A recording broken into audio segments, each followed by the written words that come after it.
Bonsoir et bienvenue dans Suma le Mag en compagnie aujourd'hui de Jérémy Collier, joueur du Suma. Bonsoir Jérémy. Bonsoir. En face de vous, Claude de Villereuil et j'ai oublié Jean-Pierre Chantecler. Jean-Pierre Chantecler, excusez-moi, j'ai eu un trou. Trésorier du Suma et responsable du sponsoring en compagnie de Claude. Comment ça va? Très bien. Très bien. Très bien. Ouais.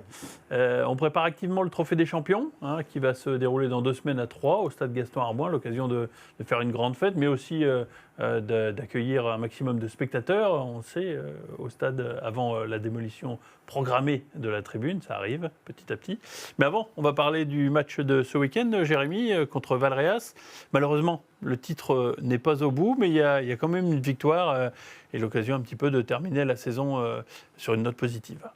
Tout à fait, c'est ça. On a fait les faux pas qu'on a fait pendant l'année, on les a payés cash à la fin de l'année et on peut que se mordre les doigts et puis faire mieux, continuer de travailler, faire mieux pour la saison prochaine. Pourtant, quand on regarde le détail du championnat, on s'aperçoit que vous avez perdu qu'une seule fois en championnat et vous êtes quand même deuxième. C'est ça, c'est la loi du sport. C'est la loi du motoball surtout. Oui. Aucune erreur n'est permise. Alors s'il y a ces 2 matchs nuls contre Camaret et puis Robion surtout qui vous ont coûté le titre malheureusement. Tout à fait, c'est ça. Ce match contre Valréas, c'est l'occasion de terminer, on l'a dit, sur une note positive avec une équipe de Valréas qui était bien en dessous de vous, quoi. Bien en dessous, non, parce qu'il n'y a pas de petites équipes, mais c'est surtout on a pu faire tourner l'effectif et réviser nos gammes pour la finale. Et puis on a vu que ça a payé ce soir, quoi. Ouais, avec 2 équipes bien différentes. Une équipe qui a disputé les 2 premiers quarts-temps, qui a mené 4-1, je crois. Et ensuite, une équipe qui a disputé les 2 derniers quarts-temps, dont vous faisiez partie, qui a marqué 5 buts et qui n'en a pris aucun. Donc, c'est ça, ouais. Donc, ça fait toujours plaisir que on va dire les remplaçants entre guillemets, on va dire se battent un peu les leaders et du coup ça remet un peu de baume au cœur à tout le monde et à toute l'équipe. sur un plan personnel, c'est quoi, si on devait juger votre saison, ça serait quoi, mitigé, c'est positive? Non, pour ma part, j'ai fait une saison très mitigée. C'est toujours compliqué quand on revient de blessure. Donc là, pour moi, je fais une fin de saison, on va dire, correcte. À moi de continuer de travailler fin de saison pour revenir en pleine forme la saison prochaine. Il faut préciser que vous avez eu de grosses blessures, notamment l'été dernier, lors de la Coupe européenne, où vous avez, je crois que c'est le poignet qui a pris. Ouais, poignet gauche et puis clavicule droite. Ouais, et on revient évidemment difficilement d'un tel choc. Et puis, vous aviez eu des blessures aussi par le passé. Donc là, on dit c'est fini, on ne se blesse plus, on fait attention. Le dire, c'est une chose, mais non, vous pouvez me le souhaiter, ça sera déjà pas mal. Après, on verra avec la suite. C'est quoi les objectifs de la saison prochaine? C'est regagner une place de titulaire? Tout à fait, ouais, c'est ça. Ouais.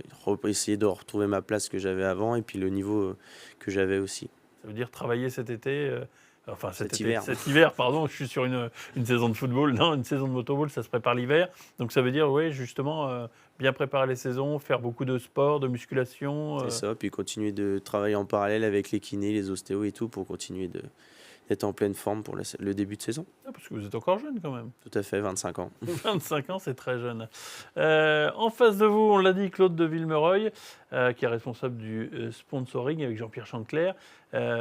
Évidemment, on pense tout de suite au Trophée des Champions qui s'annonce dans 2 semaines. Qu'est-ce que vous avez préparé de spécial pour cet ultime match à la maison ? On n'a rien préparé, on est sur la continuité, si vous voulez. Donc le Trophée des Champions, c'est toujours un match qui a lieu en fin de saison entre celui qui a gagné le championnat et celui qui a gagné la coupe. Malheureusement, on n'a gagné ni l'un ni l'autre, mais bon, on est quand même qualifié pour le Trophée des Champions. Puisque Neuville a gagné la Coupe de France et est champion de France. Donc, voilà. Donc encore tout à l'heure, on est préparé, parce que comme c'est un match qui n'est pas prévu en début de saison. Oui. Donc on est obligé de relancer nos sponsors, les VIP, tout ça, de façon à leur demander d'assister, s'ils veulent bien assister au match. Bon, c'est sûr qu'à 95%, tout le tout le monde va participer, quoi. Ça reste une belle affiche. Ça reste une belle affiche, surtout que bon, l'adversaire de Jérémy, Neuville, donc ils ont certainement le cœur à vouloir les battre pour leur montrer aussi qu'on est là, quoi. On a peut-être loupé les deux, le championnat et la coupe, enfin de très peu. Mais bon, on est quand même là et on veut leur montrer aussi qu'on est capable de... On les a déjà battus d'ailleurs en championnat, mais on veut aussi les battre au cours du trophée, quoi. Voilà, ouais. C'est un peu tard dans la saison, ce trophée des champions, Jérémy. Tard, oui et non, parce que l'année dernière, si ma mémoire me fait pas de tour, c'était encore plus tard.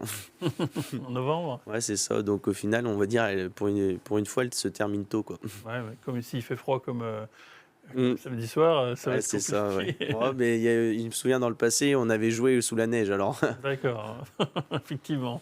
Jean-Pierre, vous aussi, on le dit, vous êtes sur la partie sponsoring, mais depuis peu, vous êtes devenu trésorier du SUMA. Oui, tout à fait, Ouais. absolument. Nouvelle fonction. Oui, bah écoutez, j'ai toujours été dans un certain nombre d'associations. J'ai souvent été le trésorier. Mhm. Donc, je suis un homme de chiffres déjà. Donc, c'est ce que j'aime faire.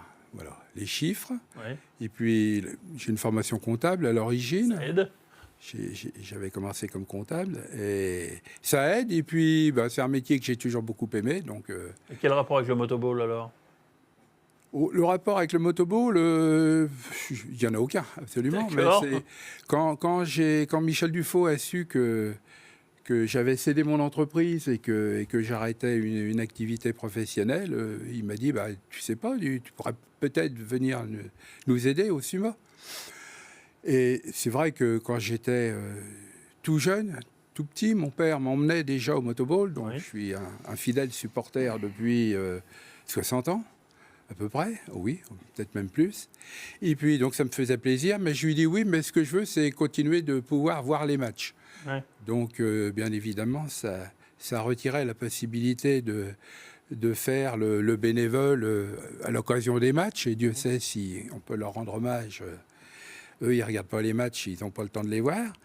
Et voilà, donc, naturellement, je suis arrivé au bureau, j'ai été... nommé élu trésorier. Et puis, donc, ça me permet de travailler en cours d'année, mais d'assister au match. D'accord. Et vous faites la paire avec Claude pour la recherche de partenaires. Voilà, Parce que c'est un petit peu le nerf de la guerre, évidemment, l'argent pour financer donc une saison de motoball. Et on sait qu'il faut beaucoup, beaucoup d'argent. Bah, il faut beaucoup d'argent, hein, parce que bon, il y a les motos, Les frais d'entretien. les frais d'entretien de la moto. Il faut vraiment, c'est un sport qui coûte cher. Enfin, surtout que les joueurs ont la possibilité, on leur fournit tout, si vous voulez, que ce soit les juniors, l'équipe réserve, l'équipe première, tout leur est fourni. Donc ça coûte de l'argent, donc il faut trouver des partenaires pour nous aider, quoi. Et ça, c'est un travail. On en a parlé avant l'émission. Il y a une centaine à peu près de partenaires en tout, a priori.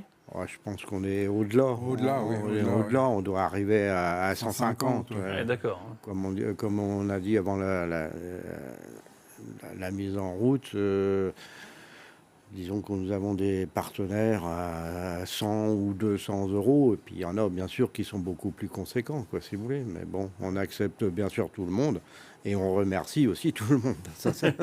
Qui participent donc d'une façon ou d'une autre au budget, au fonctionnement du SUMA. Mais ce qu'il faut dire aussi, c'est qu'on est mécaniquement limité par le nombre de partenaires, parce que je vois par exemple dans la tribune VIP, j'ai souvent des demandes d'entreprises ou de gens que je connais qui voudraient prendre des VIP, et on est complet avec la petite tribune qu'on a actuellement. Je sais si peut-être on est même quelquefois un peu trop parce qu'on est un peu tracé. Pareil pour les barnums, hein. Ouais. Pareil pour les panneaux bord de terrain, si on veut. Hein. Heureusement, il y a un nouveau stade qui est en construction, enfin qui va être en construction, et qui vous permettra enfin de... Il y a longtemps qu'on en parle. Ça va être compliqué l'année prochaine. La saison, la transition, évidemment. Pendant la transition, quoi. Mais après, on disposera de beaucoup plus de place. Parce que ce qu'il y a aujourd'hui, on a des partenaires qui frappent à la porte et qu'on peut pas, auxquels on ne peut pas répondre. Mais ça sera 2 fois plus de travail pour vous aussi. Merci en tout cas. Merci. Merci d'être venu sur ce plateau. La saison est terminée. Le trophée des champions, c'est dans 2 semaines. Bonne chance à vous. Bonne chance à vous, Jérémy, pour ce trophée que le SUMA rêve de gagner donc en 2024. Quant à nous, on se dit au revoir et puis à une prochaine pour donc le Max Sport de la prochaine. Au revoir.